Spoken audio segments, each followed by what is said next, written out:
So hello everyone, আজকে ছত্তিশগড়ে আমাদের দ্বিতীয় দিন। তো রেডি হয়ে গেছে, এখন বাজে 9টা। তো চলো আজকে আবার একটা কোথায় যাবো, আজকে একটা বলো তো। ওই কালকে চিত্রকূট যাওয়া হয়েছিল, মানে অনেক জায়গায় যাওয়া হয়েছিল, আজকেও যাব। তো কোথায় যাওয়া যাক, চলো তোমাদের সঙ্গে পুরোটাই শেয়ার করবো। এই যে এটা আমার ফাইনাল লুক, কেমন লাগছে আমাকে অবশ্যই কমেন্টে জানিও। এটা আমার বরের ফাইনাল লুক আজকে।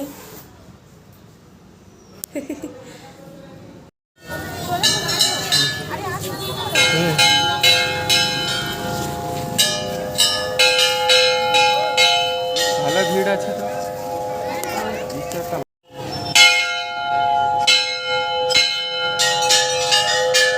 তোমরা দেখতেই তো পাচ্ছ, এখন প্রথমে আসছি আমরা মন্দিরে, দন্তেশ্বরী মাতার মন্দিরে।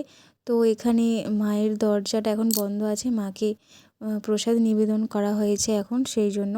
আর মন্দিরের ভেতরটা ভীষণই সুন্দর। আর এইদিকে দেখো, এইদিকে আর একটা মাতা রানীর মূর্তি আছে। তো ভীষণ আমার ভালো লাগলো। তো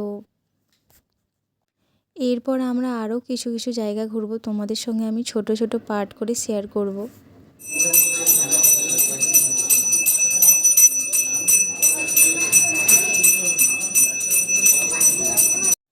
আমার সাথে সাথে তোমরাও দর্শন করে নাও দন্তেশ্বরী মাতাকে।